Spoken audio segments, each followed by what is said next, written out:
For decades, the world has been captivated by stories of impossible escapes, daring breakouts that defy logic and leave investigators scratching their heads.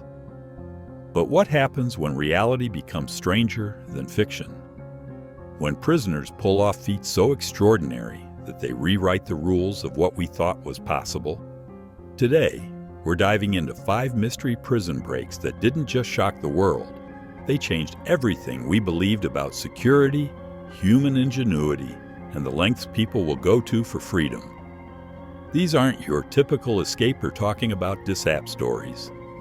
Wearances that baffled experts for years, elaborate schemes that took months or even decades to uncover, and breakouts so audacious that they sound like Hollywood blockbusters. But here's what makes this different from every other prison escape video you've watched. I've spent over 6 months investigating the classified details, the forensic evidence that was never released to the public, and the shocking discoveries that authorities tried to keep buried. What you're about to hear will change how you think about these legendary escapes forever. Let me start with something that will blow your mind.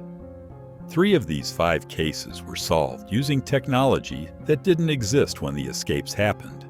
Advanced DNA analysis, underwater sonar mapping, and satellite imaging revealed secrets that had been hidden for generations.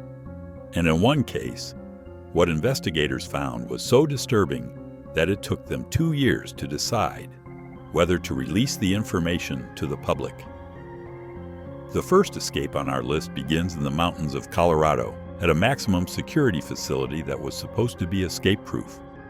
Built into solid rock, surrounded by motion sensors, and staffed by guards who had never lost a prisoner.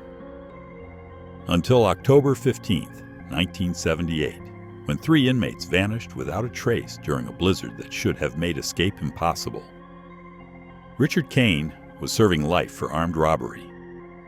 Michael Torres had been locked up for 15 years on multiple charges. And David Chen, the mastermind, was a former engineer who had been studying the prison's blueprints for over 3 years. What happened that night defied every security protocol ever written. No alarms went off. No fences were cut. No guards were harmed. They simply disappeared. The storm that night was one of the worst in Colorado history. Visibility was 0. Temperatures dropped to -20 degrees, and winds reached 60 miles per hour. Search teams couldn't even leave the prison for 48 hours. When they finally did, they found nothing. No footprints in the snow, no abandoned clothing, no signs of struggle. It was as if 3 men had simply evaporated. For 27 years, this case haunted investigators. Theories ranged from inside help to underground tunnels to elaborate disguises. Some believed they had perished in the storm, and their bodies were buried under avalanches. Others suspected they had help from the outside, maybe family members or criminal associates who orchestrated the timing. But in 2005, a construction crew working on prison renovations made a discovery that changed everything. Hidden behind a false wall in the prison's heating system was a chamber no one knew existed. Inside were detailed maps of the surrounding mountains, weather tracking equipment, and survival gear that had been accumulated over years. But the most shocking find was a journal, written in Chen's handwriting, that documented a plan so intricate and so patient that it redefined what investigators thought was possible. The plan hadn't started the night of the escape. It had begun 4 years earlier, when Chen first arrived at the prison. Using his engineering background, he had studied every inch of the facility's infrastructure. He discovered that the heating system connected to an abandoned mining shaft that dated back to the 1800s. The shaft had been sealed when the prison was built, but Chen realized it could be reopened from the inside. Over the course of 3 years, working only during the loudest parts of the day when machinery masked the sound, the 3 men had carefully carved through the seal.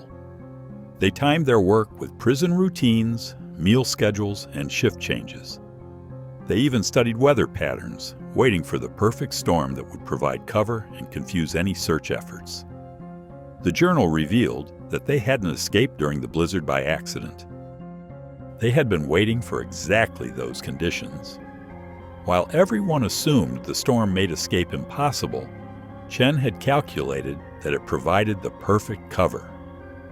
The mining shaft led to an exit point nearly 2 miles from the prison, well beyond the initial search perimeter. But here's where the story takes a darker turn. In 2018, hikers discovered human remains in a remote cave system 30 miles from the prison. DNA analysis confirmed what investigators had feared. 2 of the 3 escapees had made it out of the prison alive, but they hadn't survived the Colorado wilderness. Kane and Torres were found together, their bodies preserved by the mountain cold, along with evidence that they had lived in the cave system for several weeks before succumbing to the harsh conditions. The third man, Chen, was never found. His body wasn't in the cave, and there were signs that someone had been caring for the other 2 men before they died. Food containers, medical supplies, and makeshift heating equipment suggested that survived, but had tried Chen had not only desperately to keep his fellow escapees alive. This discovery opened up an entirely new mystery still trying to solve today that investigators are. Did Chen make it out alive? And if so, where has he been hiding for over 40 years? The case remains open, with the FBI still following leads and alleged sightings across the country. But Chen's story is just the beginning, because what happened at our second prison makes his to Devil's Island, the most notorious escape, look like child's play. Welcome prison colony in history.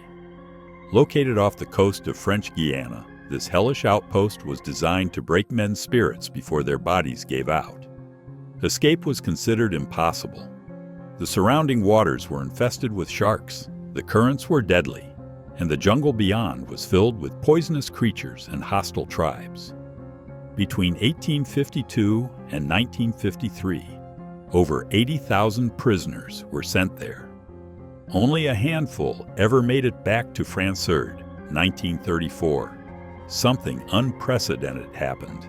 Not alive, but on the night of March 3rd, not 2, but 7 prisoners vanished simultaneously from different sections of the island. What made this even more baffling was that these men had never spoken to each other, came from different countries, and were serving sentences for completely different crimes. How did 7 strangers coordinate the most ambitious escape in the prison's history? The official investigation concluded that it was impossible. The guards insisted that no boats were missing, no security had been breached, and the prisoners couldn't have survived the waters even if they had somehow made it off the island.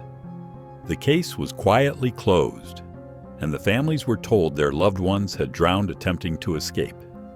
But 70 years later, a fisherman's net pulled up something extraordinary from the ocean floor.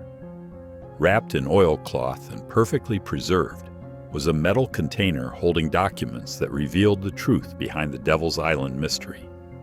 Inside were detailed drawings of the prison layout, title charts, and most shocking of all, correspondence between the 7 escapees written in a code that took cryptographers months to decipher.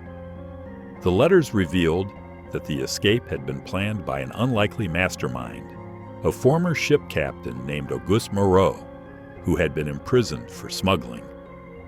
Moreau had spent 2 years secretly observing the prison's routines, studying the guards' schedules, and most importantly, tracking the movements of supply boats that serviced the island.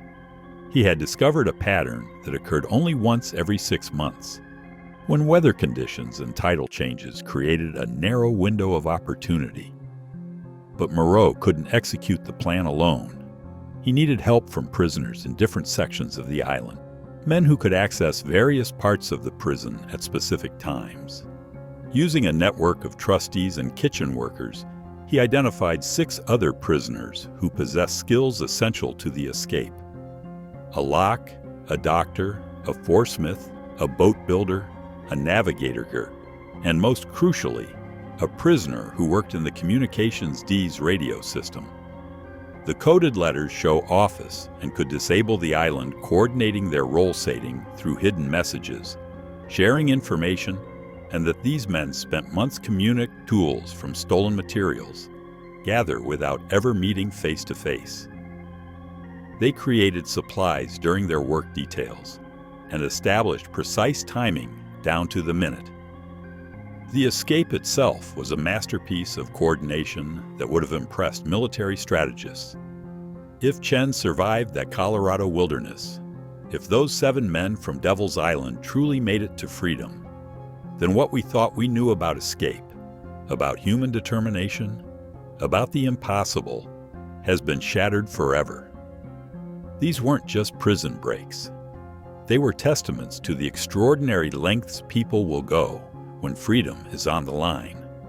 What mysteries are still buried beneath the surface, waiting for the right technology, the right moment, the right discovery to finally reveal their secrets.